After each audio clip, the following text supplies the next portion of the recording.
প্রিয় প্রণয়িনী পর্ব সংখ্যা ৯ প্রথম অংশ। লেখনীতে জান্নাত নুসরাত। গতকাল রাতে হয়তো বৃষ্টি হয়েছে, তাই আজকের সকালটা একটু বেশি শীতল।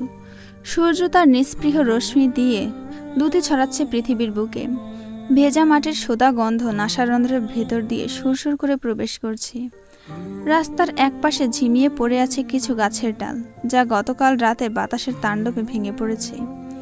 রাস্তার দুই পাশে 4টে কুকুর অলস ভঙ্গিতে শুয়ে ঝিমিয়ে পড়া চোখে ইশরাতের দিকে তাকিয়ে আছে। মাঝে মাঝে মানুষের যাওয়া আসার শব্দ শুনলে বুঝে নেওয়া চোখ খুলে দেখছে। রাস্তায় চলাচলকৃত মানুষ সাথে মৃদু স্বরে নিজেদের তথাকথিত ভাষায় ডেকে ওঠে।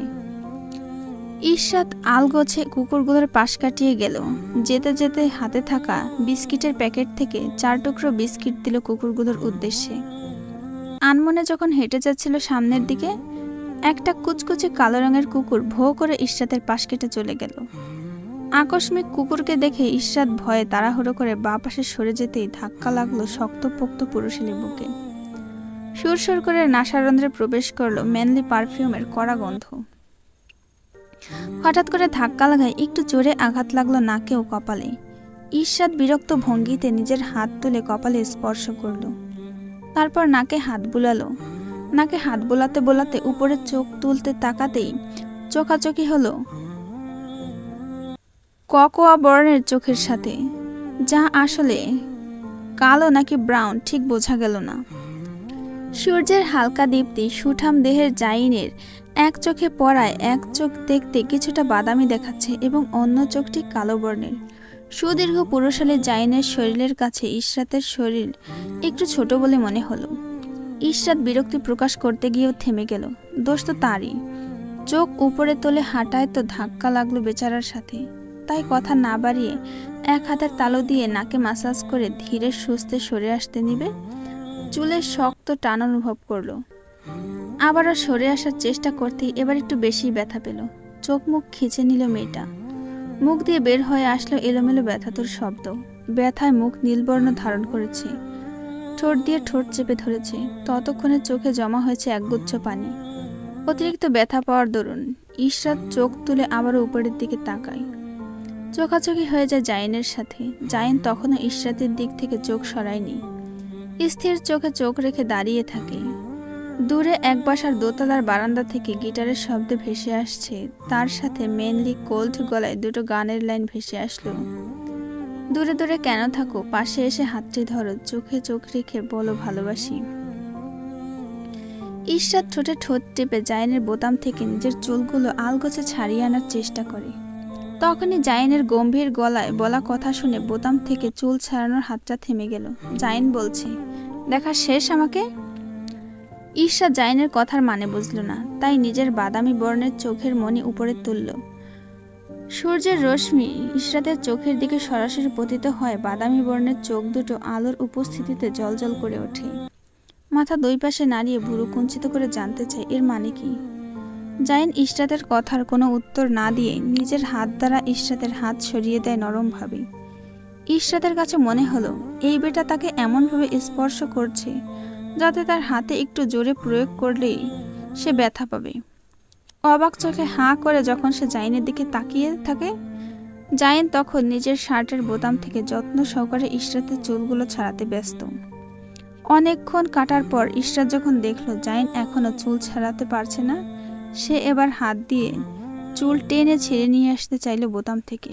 চুল টান দেওয়ার আগে জাইন মৃদু ধমক দিল। গম্ভীর গলায় ইশরাতকে জিজ্ঞেস করলো, কম বয়সে টাকলা হওয়ার শখ জেগেছে আপনার ইশরাত? ইশরাত চোখ সরু করে নিয়ে দাঁতে দাঁত খিচে বলে, আপনার কোনো সমস্যা আমার শখ জাগলে? জাইন নিজের গ্রীবা বাঁকিয়ে ইশরাতের কাছাকাছি আসে, ঠোঁট কামড়ে বলে ওঠে, সব সমস্যা তো আমারই। ইশরাত ভুরু বাঁকালো। সামান্য উপরের দিকে তুলে জিজ্ঞেস করলো, কেন? আপনার কেন সমস্যা হবে? জাইন ইশরাতের চুল শার্টের বোতাম থেকে আলগোছে সরিয়ে দিয়ে দূরত্ব বাড়িয়ে নেয় নিজেদের মধ্যে। তর্জনী আঙুল দিয়ে ইশরাতের কপালের টোকা দিয়ে বলে, তা আমি আপনাকে বলতে বাধ্য নেই ইশরাত। ইশরাত জাইনের দিকে সরু দৃষ্টিতে কিছুক্ষণ তাকিয়ে থেকে উল্টো ফিরে হাঁটা ধরল। ফিরোজা কালারের ওড়না বাঁ হাতের মাথায় টেনে তুলে নিল। চোখ নিচের দিকে নামিয়ে বড় বড় পা ফেলে চলে গেল সে জাইনের দৃষ্টি সীমানার বাহিরে। জাইন পেছনে দাঁড়িয়ে শুধু দেখল, চুপচাপ ইশরাতের হেঁটে যাওয়া, হাত দিয়ে টেনে নেওয়া মাথায় ওড়না তোলা, চুলগুলো হাঁটতে হাঁটতে বরংবার কানের পেছনে গুজে খুবই সূক্ষ্ম চোখে অবলোকন করল, যা জাইনের সামনে থেকে ইশরাতের অদৃশ্য হওয়ার আগ পর্যন্ত চলল। ইশরাত চলে যাওয়ার পরও একই পথে চেয়ে রইল জাইন। বিড়বিড় করে আওড়ালো, আপনার প্রতি অনুভূতি টানটা আসলে ম্যাজিক্যাল। 1,47,570 বর্গমাইলের এই মানচিত্রে 375,10,07,000 রমণীদের মধ্যে আমার কেবল আপনার জন্যই মনের এই টান অনুভব হয়। এর চেয়ে অদ্ভুত আর কি হতে পারে? জাইনের ঠোঁটের পাশ ঘেঁষে বয়ে যায় ক্ষীণ হাসির রেশ। বিড়বিড় করে বলে ওঠে নিজেকে, অফকোর্স নট, এটা রহস্যময় নয়। নিজাম শিকদার গত আধ ঘন্টা যাবৎ বেতের সোফার উপরে উঠে লম্ফঝম্ফ দিচ্ছেন, কিন্তু এত লাভঝাপ দেওয়ার পরেও আজ তিনি কাঙ্ক্ষিত ব্যক্তিকে দেখতে পেলেন না। বেজার মুখ বানিয়ে যখন নেমে আসলেন সোফার উপর থেকে, তখন চোখে পড়ল সৈয়দ বাড়ির গেটের সামনে দাঁড়িয়ে তীক্ষ্ণ দৃষ্টিতে তাকিয়ে থাকা সুফি খাতুনকে, যিনি কোনো প্রকার পলক না ফেলে কর্মর দৃষ্টি দিয়ে তাকিয়ে আছেন নিজাম শিকদারের দিকে। নিজাম শিকদার বুঝে উঠতে পারলেন না সুফি খাতুনের এরূপ দৃষ্টির মানে কি। তাই এই ভদ্র মহিলার দৃষ্টি কবল থেকে রক্ষা পাওয়ার জন্য মাথা নিচু করে ফিরে গেলেন নিজের বাসায়। গুনে গুনে 30 সেকেন্ড পার হওয়ার সাথে সাথে স্লাইডিং দরজার ছোট একটি অংশ দিয়ে বাহিরের অবস্থা অবলোকন করতে চাইলেন। তার আগেই সুফি খাতুনের সাথে চোখাচোখি হয়ে গেল নিজাম শিকদারের। এবার সত্যি সত্যি লজ্জা পেয়ে গেলেন নিজাম শিকদার। লজ্জায় লাল হয়ে যাওয়া মুখ নিয়ে ফিরে গেলেন ভিতরে। সুফি খাতুন কিছুক্ষণ তেরসা চোখে চেয়ে থেকে হাঁটা ধরলেন নাসির মঞ্জিলের দিকে। আজ একটা হেস্তন্যস্ত করে ছাড়বেন এই নিজাম শিকদারের। তিনি কিছু বোঝে না মনে করছে, হ্যাঁ? আরে সব বোঝে এই সুফি খাতুন। আজ যদি সে এই রংলীলার অন্তিম না করে ছাড়ে, তাহলে নিজের নাম পাল্টে দেবে সে। সুফি খাতুন ধীর মনোবল নিয়ে এগিয়ে গেলেন নাসির মঞ্জিলের দিকে। কলিং বেল চাপ দিতেই মনে পড়ল নুসরতের কথা। তখনই আবার নিজের ভাবনায় পাল্টে সৈয়দ বাড়ির থেকে ফিরে যেতে চাইলেন। তার আগেই মাথায় আসলো, আরে এই বেয়াদব মেয়েটা তো এখন ব্রাহ্মণবাড়িয়ায় না ব্রাহ্মণবাড়িয়ে গিয়েছে। তাহলে আজ ওই বেয়াদবটার মুখ দেখতে হবে না, আর নাজমিন আর নাসিরকেও ভালো করে কানপট্টি দেওয়া যাবে। ওই বেয়াদব বাড়িতে থাকলে তো তাকে ক্যামেরা দেখলেই গেট খুলতো না। আজ আরাম করে বসে নাসির সাহেবের সাথে আলোচনা করা যাবে। সুফি খাতুন নুসরাতকে একপাশে ধীরে ধীরে মনে করতে লাগলেন গত 2 দিনের কথা, যখন তিনি বারান্দায়, রাস্তার ছাদে, এমনকি রুমে কোথাও দাঁড়িয়েছিলেন। তখন দেখছিলেন নিজাম শিকদারের সাথে ইশরাতের হে হে হো হো করে হেসে কথা বলছে। তিনি জানেন কি, সুফি খাতুন শিওর ওই বেটা নিজাম শিকদার আর নাসিরের বরমের মধ্যে একটা গভীর প্রণয় লীলার সম্পর্ক চলছে। না হলে সকাল বিকাল রাতে ওই বেটা নিজামকে দেখে ইশরাত এত দাঁত বের করে হাসবে কেন? নিশ্চয়ই কোনো না কোনো সম্পর্ক আছে। আর আজ এই সম্পর্কের শেষ পরিণতি বের করে পেছন ছাড়বেন এই সুফি খাতুন। নিজের অতর্কিত চিন্তাগুলো একপাশে রেখে জোরে জোরে একসাথে অনেকবার কলিং বেল চাপ প্রয়োগ করলেন। তখনই গেট খুলে গেল না। এর কিয়ৎকাল সময় অতিবাহিত হওয়ার পর ঠুস শব্দ করে গেট খুলে গেল। সুফি খাতুন গেট খোলার সাথে সাথে দ্রুত পায়ে নাসির মঞ্জিলের ভেতরে প্রবেশ করেন। ভেতরে প্রবেশ করার আগে সন্তর্পণে চোরা চোখে চেয়ে নিলেন শিকদার বাড়ির দিকে।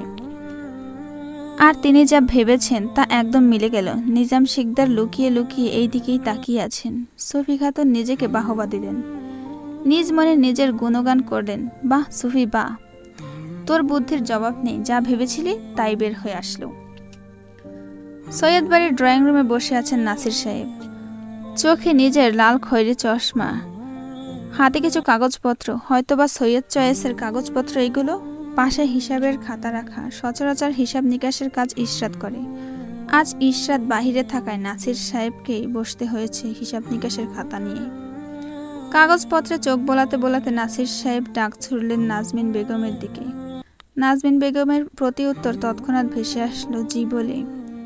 নাসির সাহেব অত্যন্ত রাশভারী গলায় বললেন, 1 কাপ চা দাও তো নাজমিন।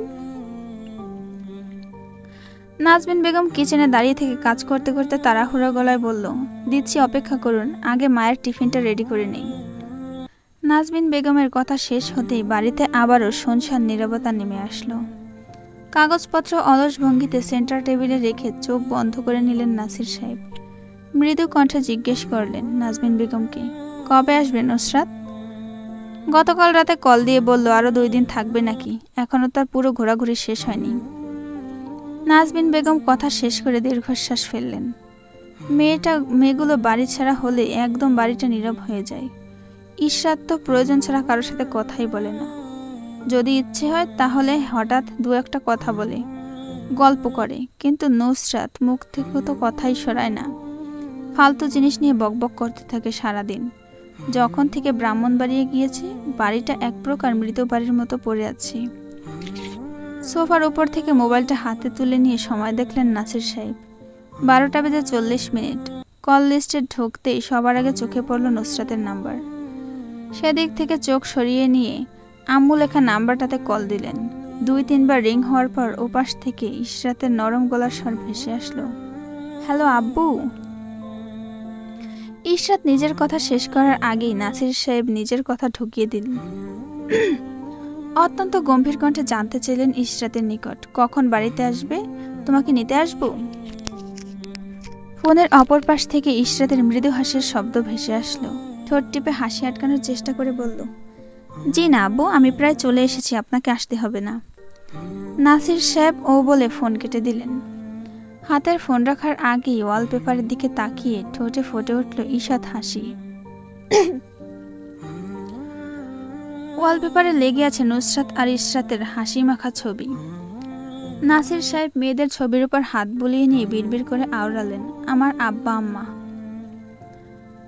নাসির সাহেবের কথা শেষ হওয়ার আগেই কলিং বেল বেজে উঠলে দাঁড়ালেন। সামনের দিকে তাকাতেই ক্যামেরার মধ্যে দেখলেন সুফি খাতুন দাঁড়িয়ে আছেন। কিছুক্ষণ চুপচাপ বসে রইলেন। ইচ্ছে করল না গেট খুলে দেওয়ার। তারপর না চাইতেও অনীহা নিয়ে সোফা থেকে উঠে গিয়ে গেট খুলে দিলেন নাসির সাহেব। ততক্ষণে হন্তদন্ত পায়ে এসে ড্রয়িং রুমের ভেতর প্রবেশ করলেন সুফি খাতুন। নাজমিন বেগম কিচেন থেকে উকি দিতেই চোখে ভাসল ভদ্রমহিলার অবয়ব। আর এতক্ষণে ঠান্ডা থাকা মেজাজ এক নিমেষে খিচে গেল নাজমিন বেগমের। এই মহিলা এবারও নির্ঘাত কোনো অর্ধবয়স্ক নয়তো বৃদ্ধ লোক বিয়ের সম্বন্ধ নিয়ে এসে হাজির করেছেন ইশরাতের জন্য। এটা নাজমিন বেগম হলফ করে বলতে পারেন। দাঁতে দাঁত চেপে নিজের কাজ করতে লাগলেন। হাত পা এখানে হলেও নাজমিন বেগমের কান মন দুটোই ড্রয়িং রুমের দিকে। কান খাড়া করে রাখলেন সুফি খাতুনের কথা শোনার জন্য। কোনো কথা তো কানে আসলো না, উল্টো নাসির সাহেব আরেকটা আবদার জুড়ে দিলেন, ফুপির জন্য পাকোড়া, সিঙ্গারা, সমুচা, আলুর চপ, ফ্রেঞ্চ ফ্রাই নিয়ে এসো নাজমিন, আর পারলে সাথে 2 কাপ চাও দিও। নাজমিন বেগমের মুখ ফ্যাকাশে বর্ণের হয়ে গেল। রাগে নাক কান মুখ লাল করে শক্ত হাতে শব্দ তুলে কাজ করতে লাগলেন। নাসির সাহেব এত উচ্চ শব্দের উৎপত্তি দেখে 1 সেকেন্ডে বুঝে গেলেন আজ তার গিন্নি বেজায় চটেছেন। তাই নিজেও চোখ মুখ অন্ধকার করে সোফার উপর বসে রইলেন। সুফি খাতুন নিজের কণ্ঠ নিচে নামিয়ে অত্যাধিক সতর্কতার সহিত নিজের কথা শুরু করলেন। এক প্রকার বলা যায় ইমোশনাল ব্ল্যাকমেইল। তার কথা শুরু হলো এইভাবে, শোনো নাসির, তুই 2 বাপের মেয়ে। আল্লাহ তোকে ছেড়ে দেয় নাই কেন জানিস? তুই আমার কথা না শুনে এই নাজমিনকে বিয়ে করছিস বলে। নাসির সাহেবের মুখ শক্ত করে নিলেন। রাগে কণ্ঠে বললেন, আল্লাহ আমায় ছেড়ে দেয় নাই তাতে আমার কোনো আফসোস নেই। তাহলে তোমার এত মাথা ব্যথা কেন ফুপি? আমার 2 মেয়ে আমার জন্য লাকি। ওদের জন্মের পর থেকেই আমার ব্যবসার অগ্রগতি হয়েছে। আর তুমি তাদের মাকে বলছেন? নাসির সাহেবের বিরক্তিতে পরবর্তী কথা মুখে আনতে পারলেন না। মুখ চোখ পাল্টে নিলেন। সুফি খাতুন বললেন, আরে তুই চ্যাত করে উঠতেছিস কেন? আমি বলতে চাইছি যে দেখ, তুই তোর মেয়েগুলার বিয়ে দিয়ে দিলে তো এরা নিজের বাড়ি চলে যাইব, সাথে মোটা অঙ্কের যৌতুক দিতে। আবারও নাসির সাহেব সুফি খাতুনের কথা কেটে দিলেন। 1 আঙুল তুলে বললেন, অন্যের বাড়ি কেন যাবে?